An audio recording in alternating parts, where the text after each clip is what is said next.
네, 레위기 20번째 시간이고요. 네, 제목은 화목제물의 규례라는 제목입니다.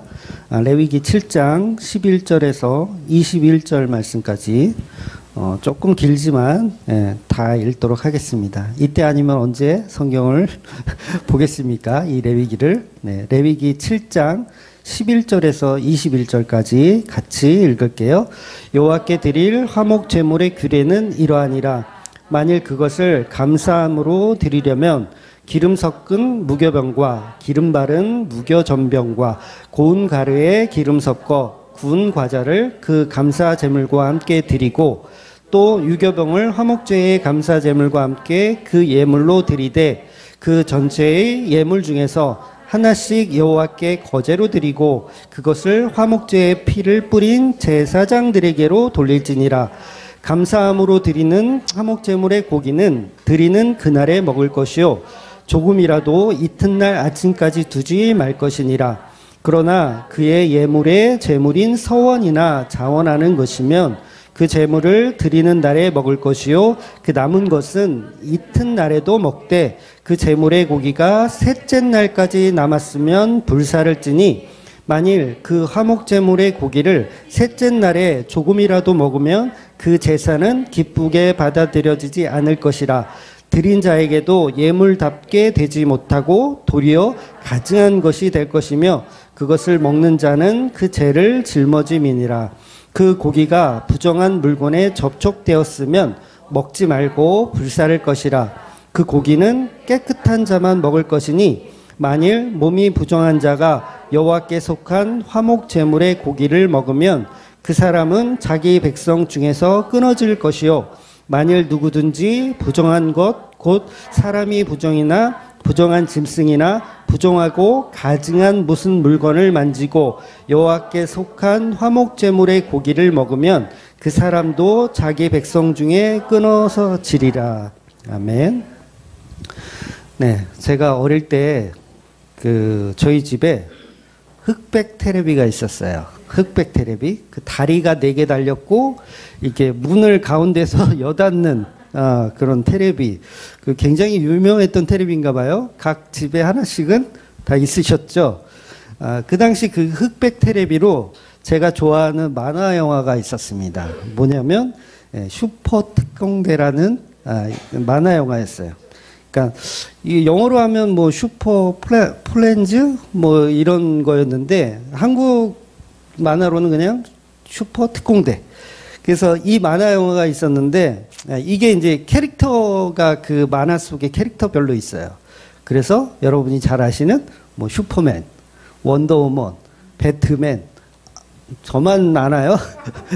이 한 만화에 그 캐릭터들이 다 등장했어요. 그래서 슈퍼 특공대라는 만화 영화였어요. 그래서 각자 캐릭터별로 나중에 이제 막 리메이크를 해서 뭐 영화로도 슈퍼맨이라는 영화도 만들고 원더우먼이라는 그 드라마도 있었거든요. 네, 원더우먼 따르릉 따르릉 원더우먼 저만 아나요? 아니구나. 아닌가요? 네. 어디에서 나타났나? 이거 아닌가요? 네, 죄송합니다. 편집하도록 하겠습니다.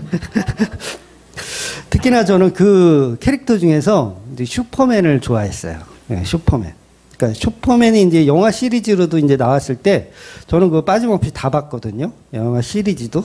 그래서 슈퍼맨은 엄청난 힘을 가졌잖아요. 그래서 하늘을 날기도 하고 그 다음에 맨손으로 자동차를 막 들어 올리기도 하고 막 달리는 기차를 멈춰 세우기도 하고 그러면서 저는 어떤 생각을 했냐면 이런 생각을 했어요. 그러니까 하나님이 인간을 창조하실 때 우리 인간의 몸을 좀 이 슈퍼맨처럼 좀 이렇게 강력하게 좀 창조를 하시지 왜 이렇게 허약하게 창조를 하셨을까라는 상상.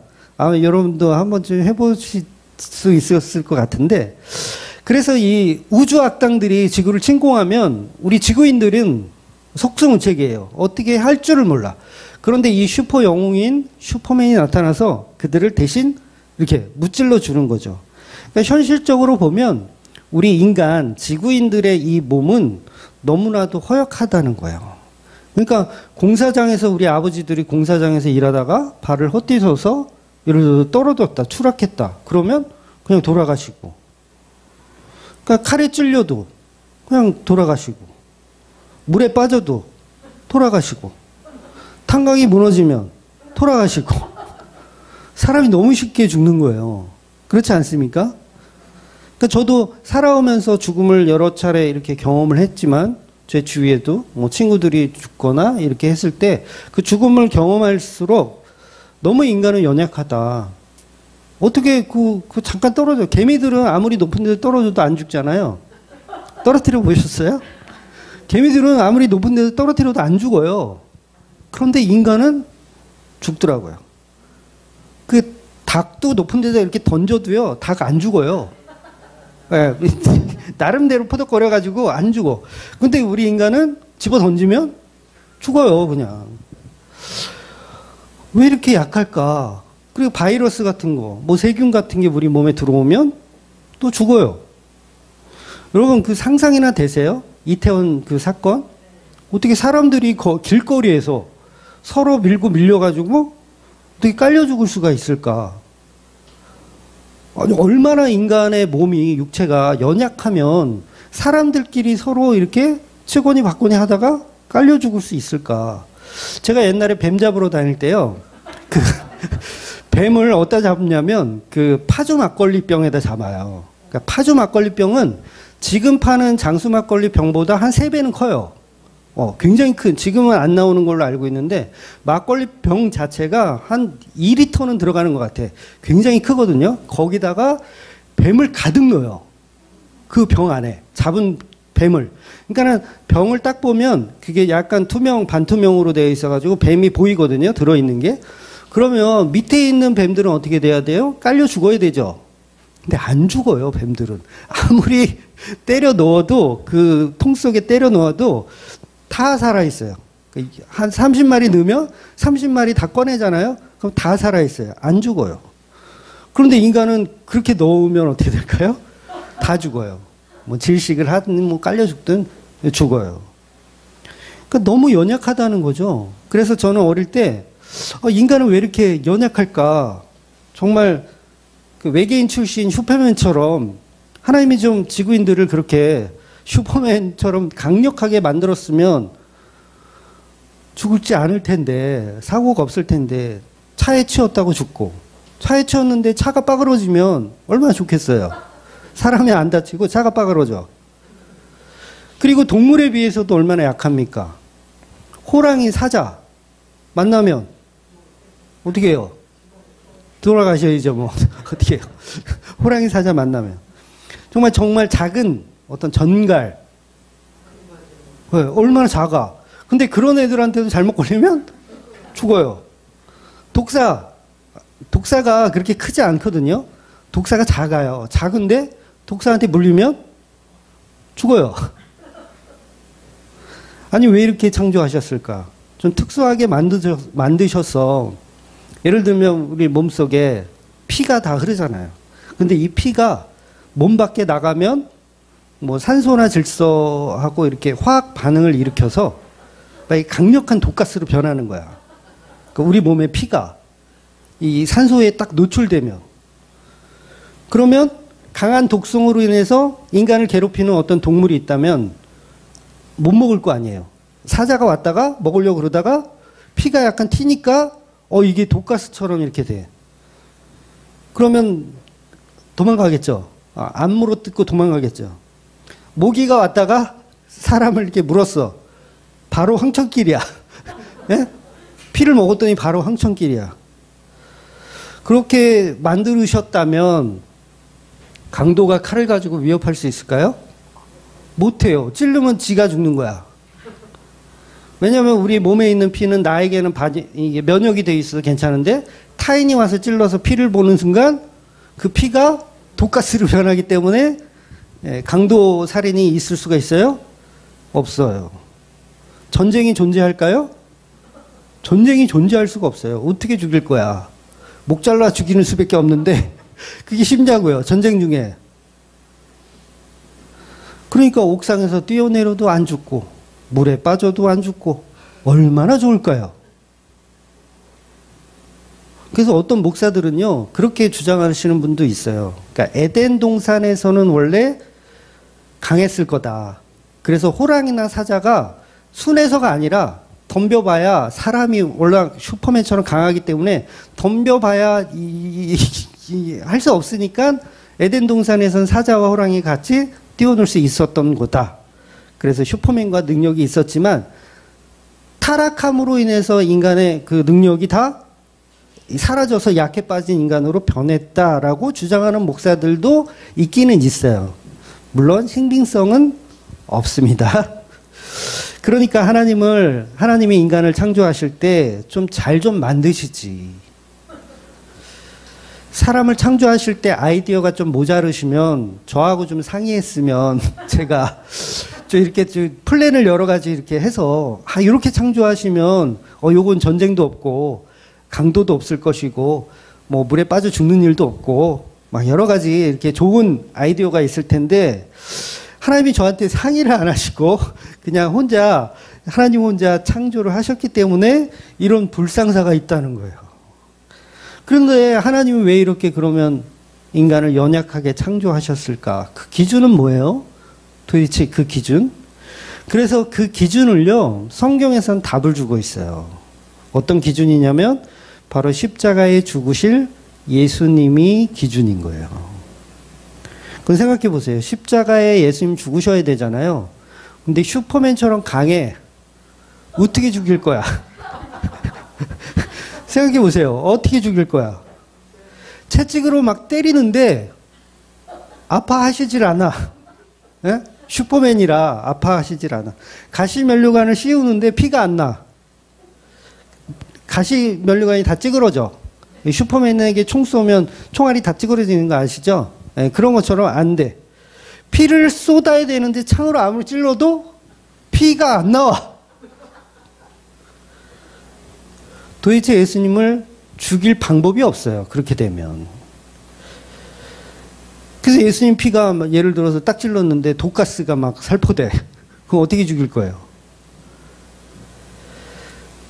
그래서 예수님의 이 하나님의 창조의 질서 속에는 반드시 예수 그리스도의 십자가 죽음이 염두되어 있는 거예요.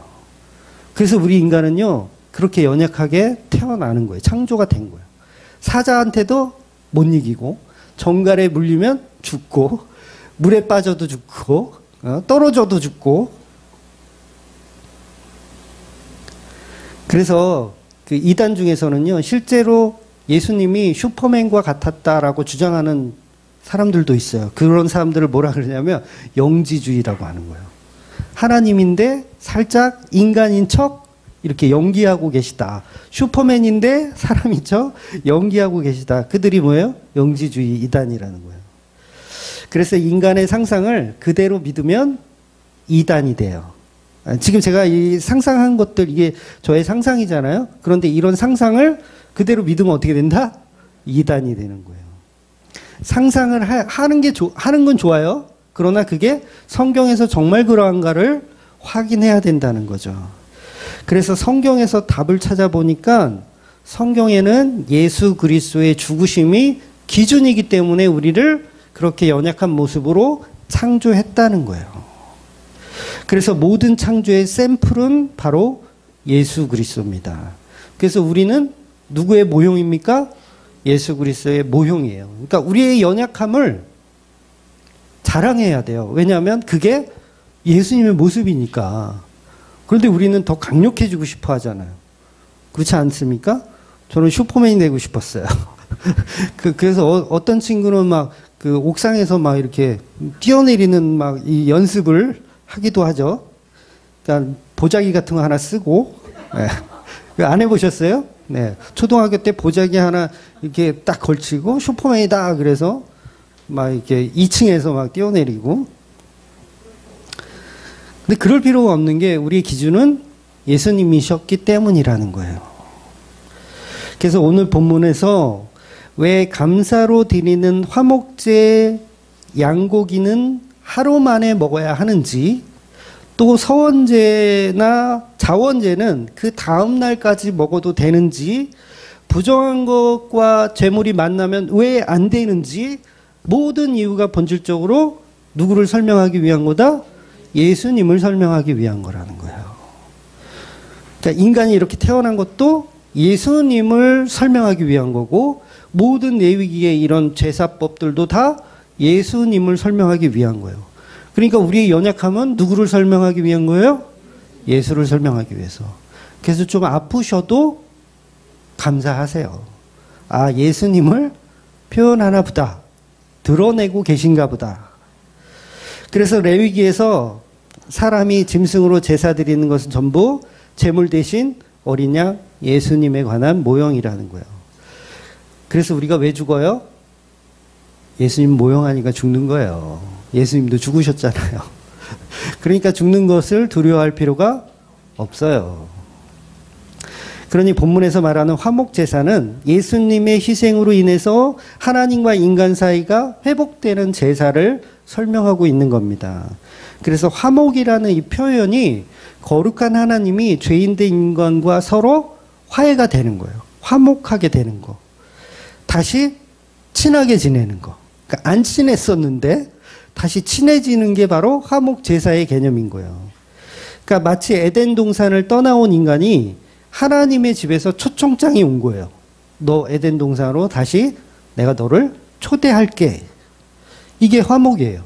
근데 그 화목의 중간에 누가 있다고요? 어린 양 예수 그리스도가 중간에 중보자로 있는 거예요. 그러니까 우리의 초청장은 누구예요? 예수님이죠. 우리는 에덴 동산을 쫓겨와서 세상에서 살고 있는데 초청장이 우리들 가운데 들어왔어요. 그러니까 초청장을 읽어보니까 화목하게 한대. 하나님과 화목하게. 그래서 그 초청장을 가지고 에덴 동산을 다시 재입성하여 생명나무를 먹을 수 있는 존재가 되는 게 바로 화목제사의 개념이라는 거예요. 그래서 집 나간 탕자가 다시 집으로 돌아오는 게 뭐라고요? 화목제예요. 집 나간 탕자가 집으로 다시 돌아오는 거. 그래서 이 탕자가 집으로 다시 돌아왔더니 무슨 일이 벌어집니까? 잔치가 벌어지는 거예요. 잔치가. 그래서 소를 잡고 양을 잡고 음식을 만들어서 파티를 하는 거죠. 이게 화목제의 개념인 거예요. 그래서 사실은 교회에서 새신자가 한 분 오시잖아요. 그래서 새신자가 오셔서 내가 이제 예수님을 믿겠다. 막 이러면 뭘 해야 돼요? 우리는 환영식을 하고 잔치를 벌이는 거예요. 그래서 교회에서 먹고 마시고 즐겁게 보내는 그 자체가 나쁜 게 아니에요. 우리는 뭐 매일 잔치를 하잖아요. 네, 오늘도 뭐 새로운 뭔가 요리가 있나요? 그래서 이게 사실은 막 우리 저녁마다 맨날 배 터지게 처먹는 거를 이거를 막 알리고 싶어도 오해하시는 분들이 있어가지고 이놈의 주맘교회는 맨날 처먹는 것만 사진 찍어서 막 이렇게 자랑하고 다닌다 막 이럴까봐 사실은 제가 좀 조심스럽긴 한데 사실은 그런 게 올려도 괜찮은 거예요. 왜냐하면 교회는 항상 잔치니까. 그러니까 두 가지 성격이 다 있는 거예요. 잔치집의 어떤 그런 기쁨도 있지만 또 한쪽에서는 상갓집. 예수님의 죽으심에 대한 상갓집의 모형도 있어요. 그러니까 교회는 두 가지 모형이 다 존재하는 거예요.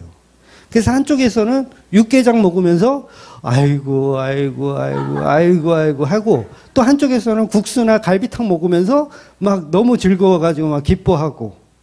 그러니까 교회 안에 두 부류가 다 있어요. 그러니까 서로 싸울 필요가 있다 없다? 없어요.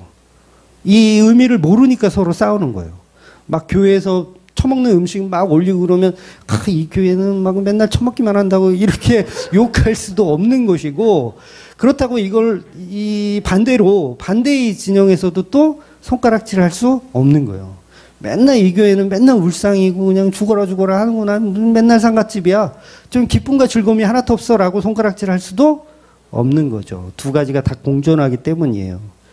그래서 어떤 교회든 365일 상갓집 분위기가 나고 365일 또 잔치의 분위기가 나고, 그래서요 희로애락이 다 존재하는 거예요. 예배 드릴 때 한쪽에서는 막 울어. 막 나라를 뺏겼어. 막 엉엉하고 울어.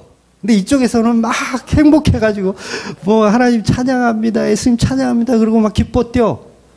이 두 분이 다 교회 안에 공존하는 거예요.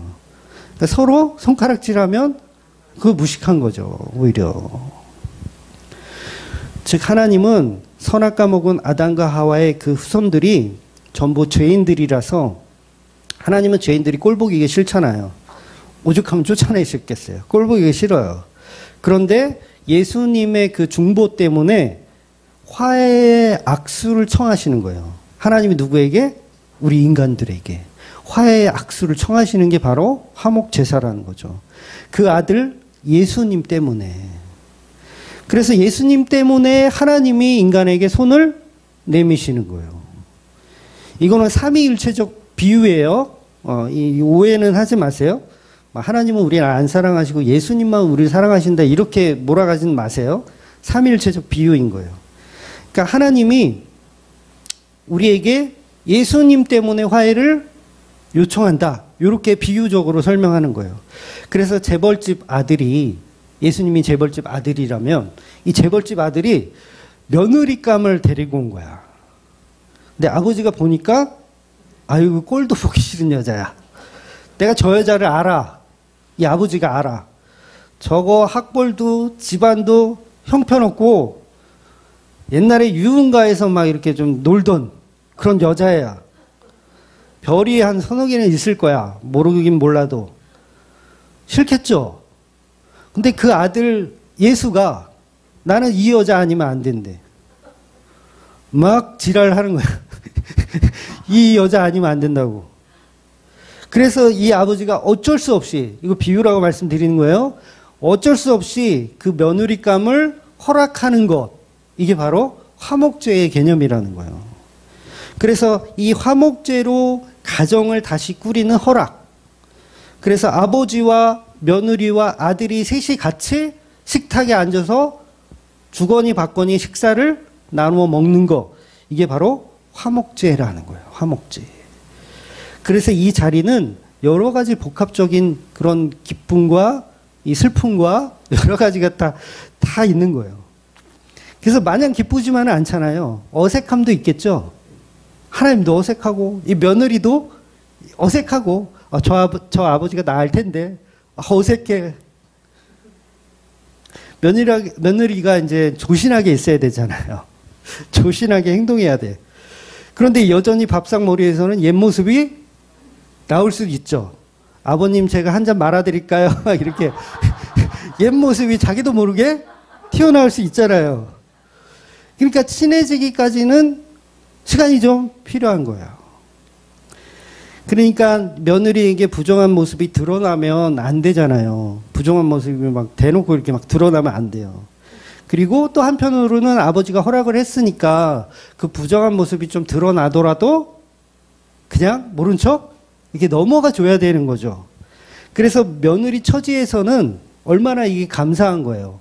나를 식탁에 초대해 주시고 한 식구로 받아주신 그것에 대한 감사. 그래서 화목제사는 예수님 때문에 우리를 신부로 초청해 주시는 식사 자리예요. 그러니까 그 자리가 감사의 자리입니까? 아닙니까? 감사의 자리죠. 그래서 하나님께 화목제는 감사제를 드리는 거예요. 그리고 서원제와 자원제의 의미도 있어요. 그러니까 화목제사로 세 가지의 개념이 다 들어있는 거예요. 즉 함께 식사를 해주셔서 감사합니다의 감사제. 그리고 앞으로 며느리로서 아내로서 정말 잘하겠습니다라고 하는 서원제. 잘하겠습니다. 그리고 앞으로 있는 이제 식사 준비는 며느리인 제가 도맡아서 책임지서 하겠습니다라는 자원제. 다 섞여 있죠. 식탁에서 할 수 있는 모습이 다 섞여 있어요. 바로 이 식탁 모습이 화목제물의 모습이라는 거예요. 그 화목제물의 규례들을 그래서 오늘 본문이 이렇게 설명하고 있는 겁니다. 그래서 감사제는 오직 그 아들 예수님 때문에 이루어진 식사 자리니까 당일의 제물을 다 먹어야 돼요. 감사제이기 때문에 당일에 다 먹어야 돼요. 그러니까 여러분 밥상머리 앞에서 아버지가 주신 음식을 깨작거리면 되겠습니까? 깨작거리면 되겠어요? 감사제이기 때문에 당연히 다 먹어야 돼요. 이 감사는 내가 하는 게 아니라 하나님으로 받은 은혜에 대한 거니까 깨작거리면 안 되고 다 먹어야 돼요. 앞으로 근데 앞으로 잘하겠습니다. 미래지향적인 어떤 서원제나 자원제는 어때요? 미래적 가치가 들어있잖아요. 앞으로 잘하겠습니다. 이런 개념이니까. 그래서 고기 먹는 시간을 하루를 더 주는 개념인 거예요. 왜냐하면 서원제와 자원제는 복음적으로 이웃과의 나눔이 포함되어 있기 때문에 그래요. 이웃과 함께 나누는 거. 그러니까 내가 며느리가 되었는데 나만 며느리가 되는 게 아니라 사실은 공동체거든요. 그러니까 이웃과 나눔이 필요해요. 그래서 시간을 하루를 더 주는 거예요. 그러니까 화목제사 제물을 먹는데 첫날에 다 먹는 건 감사제는 첫날에 다 먹어야 되고, 근데 자원제와 이 서원제는 하루의 시간을 더 주는 거예요. 왜 준다고요? 이웃과 이 식탁을 나누라고. 그래서 저와 여러분이 예수님을 믿고 감사하는 것은 지금 이 순간이지만 예수님의 사랑을 이웃과 이렇게 나누는 거예요. 그런 시간이 필요한 거죠. 그래서 다른 제사와는 다르게 이 화목제사는 분위기 자체가 좀 밝아요. 네, 분위기 자체가. 그러니까 다른 번제는 이제 희생의 제사라서 분위기가 좀 숙연하고 좀 이렇게 좀 그런데 이 화목제사는 잔치를 베푸는 모습과 같아요. 그래서 이 잔치하는 모습을 보고 이제 시기 질투하는 형이 있잖아요. 탕자의 형. 네, 탕자의 형은 시기 질투하잖아요. 그래서 교회에서 이런 시기 질투하는 모습이 있어서는 안 돼요. 그러니까 교회에서 막 여러 가지 모습이 있잖아요. 아까도 말씀드렸지만 막 큰 소리 내서 막 기도하는 사람도 있어요. 그러면 옆에서 이제 그러죠. 아유, 지만 잘났어. 뭐 저렇게 크게 시끄럽게 뭐 저래. 이렇게 욕할 수 있잖아요. 그럼 된다 안 된다? 안 되는 거예요. 어떤 사람은 막 손들면서 기뻐하며 춤을 추며 찬양해. 어우, 저만 잘났어.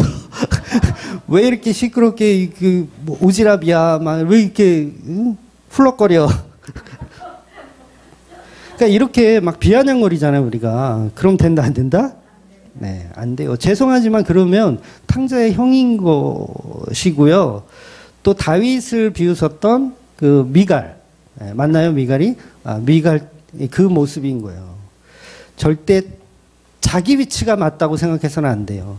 어떤 모양이든 화목제에 참여한 모든 사람들은 여러 모양으로 표현되어지는 거예요. 그래서 특이하게 이 화목제사에서는 누룩이 들어간 유교병을 허용을 해요. 특이하죠? 여태까지는 우리가 봤던 내용들을 보면 누룩이 들어간 빵은 어떻게 해야 돼요? 절로 치워야 돼요. 그런데 이 이름 화목제에서는 유교병이 드리는 빵도 허락을 해요. 왜 허락하실까요? 이상하잖아요. 이게 설교를 중단해야 될지도 몰라. 왜 안 하던 짓을 하시죠? 무교병은 다 끊었는데, 유교병은 다 끊었는데, 왜 이 화목제에서는 유교병을 허락하시는가? 이건요, 며느리에 대한 아버지의 사랑인 거예요. 며느리들에 대한 아버지의 사랑. 왜냐하면 이 며느리는 뭐예요? 죄가 그대로 가지고 있는 존재잖아요. 그러니까 그 죄까지도 하나님은 지금 인정해 주겠다라는 표현이에요. 너희들이 갖고 온 유교병, 내 며느리로서 내가 인정해 줄게. 그래서 다른 일반적인 소재에서는 누룩은 금지되었는데 이 화목제의 밥상에서만큼은 누룩을 허용해 주시는 거예요. 그러니까 며느리가 사람으로서 짓고 있는 죄를 화목제가 허용하고 덮어주는 개념인 거예요. 그거 끊고 와가 아니에요. 너 그 기질 있잖아. 너 유흥가에서 이거 말던 이거 기질, 그거를 끊고 오라는 게 아니라 그것까지도 내가 품어줄게 라고 하는 거예요. 누가? 하나님이. 얼마나 이게 큰 은혜예요. 야, 유교병을 허락하시는 이 하나님. 그래서 탕자가 돌아왔을 때 사실은 마을 사람들이 탕자를 발견하잖아요. 그럼 때려 죽여야 맞아요. 율법으로 보면 지 아버지 배신하고 재산을 다 탕진한 인간이기 때문에 마을에서 만약에 탕자를 발견하면 즉시 때려 죽여야 돼요. 돌로 쳐 죽여야 돼요. 그런데 아버지가 미리 마을 입구에서 날마다 가서 기다리죠. 언제 들어올까? 언제 들어올까? 그랬을 때 그 아들을 어떻게 품어요? 안아줘요. 왜 그래요? 유교병을 허용하는 거예요. 야, 너 이제 죄를 다 끊고 와가 아니에요. 너 다시 성공해서 다시 와. 너 내 재산 다 말아먹은 거 다시 다 벌어가지고 다시 올 때까지는 내가 너 안 받아줄 거야. 다시 가. 이게 아니라 여전히 유교병이고 죄가 가득한 탕자인데도 불구하고 끌어안아 주시는 거. 이게 뭐라고요? 화목제예요. 무교병. 아, 유교병.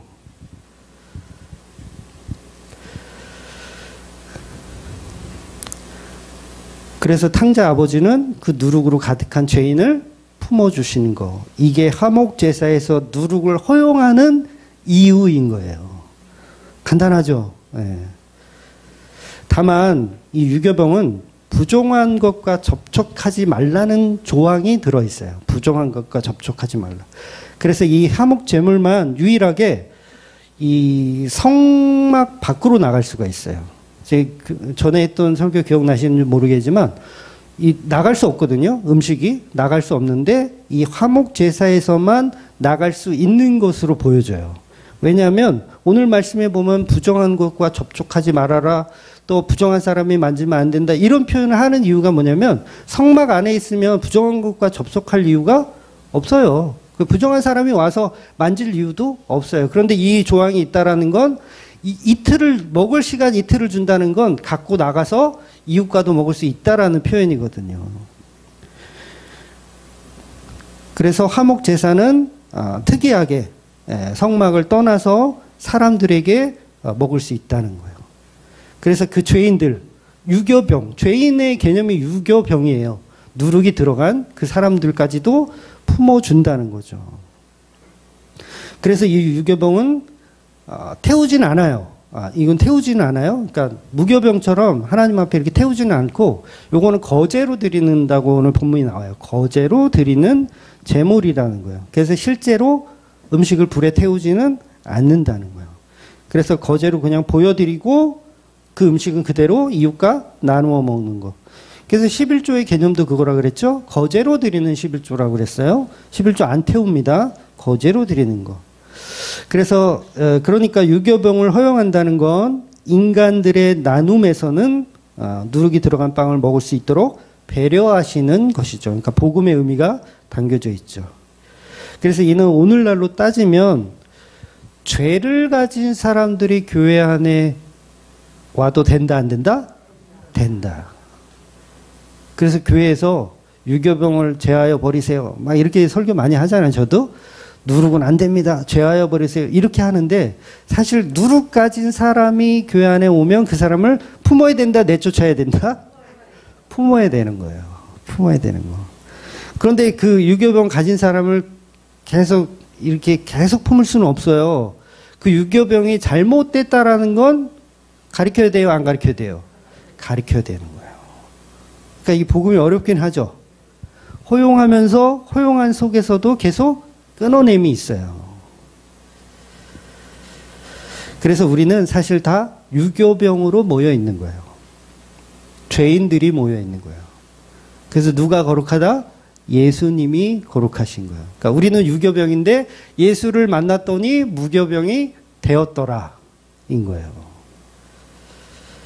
그러니까 교회 안에 바리새인들이 들어오면 내쫓아 버려야 됩니까? 품어야 됩니까? 품어야 돼요. 세리가 와도 품어야 되고 창녀가 와도 품어야 되는 거예요.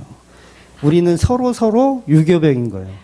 그래서 하나님의 화목 제물에선 유교병을 허용한 것처럼 우리도 교회 안에서 그들을 품고 복음을 가르쳐 줘야 되는 거죠.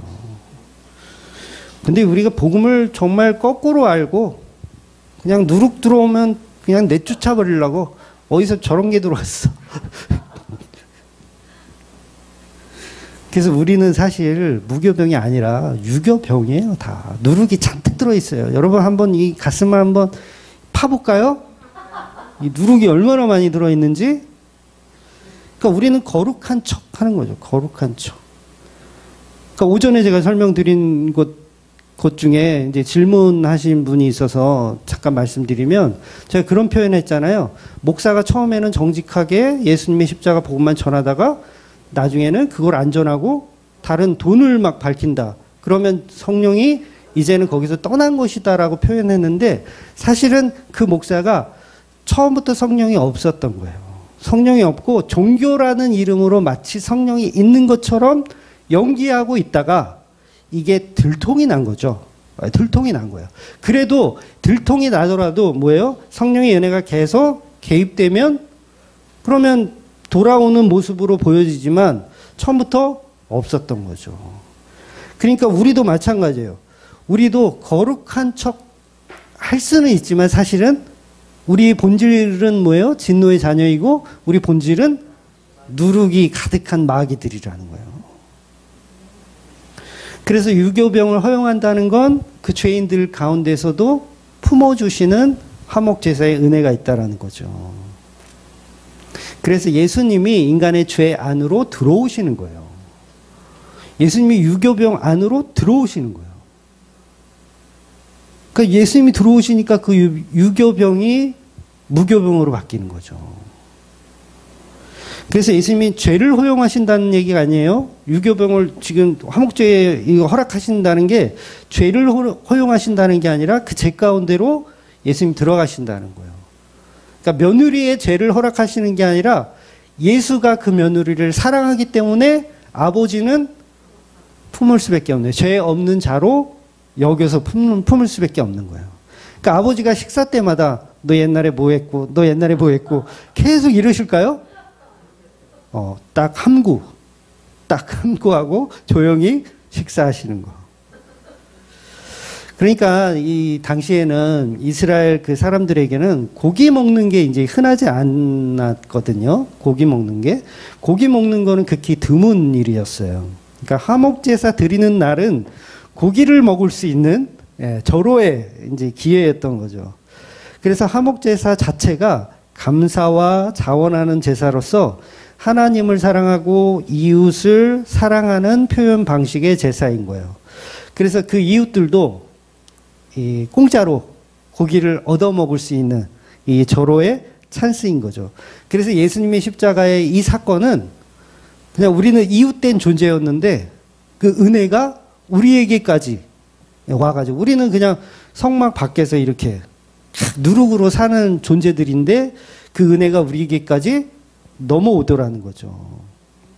그래서 그 유교병을 함께 먹는 사람들도 그 화목제사의 제물을 함께 먹는 사람들도 죄인이지만 잔치에 참여한 자로 인정을 받는 거예요. 그래서 하나님이 예수라는 그 아들 때문에 그 십자가의 사랑 때문에 그 사랑이 우리에게까지 적용이 되어 있는 거죠. 그래서 예수님의 십자가 제사는 저와 여러분을 죄인된 신부의 자리로 잔치에 참여하게 해주시는 은혜이고 그 제사 자체가 바로 피를 의지해서 십자가 나라, 하나님 나라를 살 수 있게 해주는 하나님의 은혜를 표현한 겁니다. 그래서 우리는 고멜과 같은 창녀이지만 예수님의 그 무모한 사랑 때문에 예수님과 혼인할 수 있는 거예요. 우리 요한계시록 한번 볼게요. 21장 2절에서 4절 말씀까지 같이 읽을게요. 또 내가 보매 거룩한 성 새 예루살렘이 하나님께로부터 하늘에서 내려오니 그 준비한 것이 신부가 남편을 위하여 단장한 것 같더라. 내가 들으니 보좌에서 큰 음성이 나서 이르되 보라 하나님의 장막이 사람들과 함께 있음에 하나님이 그들과 함께 계시니 그들은 하나님의 백성이 되고 하나님은 친히 그들과 함께 계셔서 모든 눈물을 그 눈에서 닦아주시니 다시는 사망이 없고 애통하는 것이나 곡하는 것이나 아픈 것이 다시 있지 아니하리니 처음 것들은 다 지나갔음이로라. 아멘. 그러니까 우리가 창녀의 모습으로 살았었는데 그 모습이 다 사라지고 새로운 피조물의 모습으로 바뀌는 거예요. 누구 때문에? 화목제물이신 예수님 때문에 우리의 신분이 그 전에는 화류계에서 놀던 죄송해요. 이거 표현을 자꾸 여자분들로 표현해서 죄송한데 화류계에서 놀던 그런 여자가 예수님 만나서 시집을 잘 갔더니 신분이 바뀌는 거야. 바뀌는 거야. 이제 더 이상